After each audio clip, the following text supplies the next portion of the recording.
এবার চলে এসেছি বিশ্ব বাংলা ক্যাফেতে। আজকে উইকডেজ রয়েছে, তাই জন্য ফাঁকাও রয়েছে, সঙ্গে সঙ্গে এসেই পেয়ে গেছি।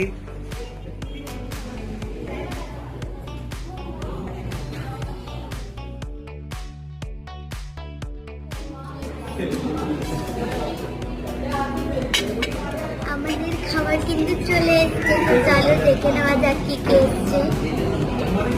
এটা হলো হাক্কা নুডলস, এটা হলো রাইস, আর এটা হলো চিলি চিকেনের একটা প্রিপারেশন।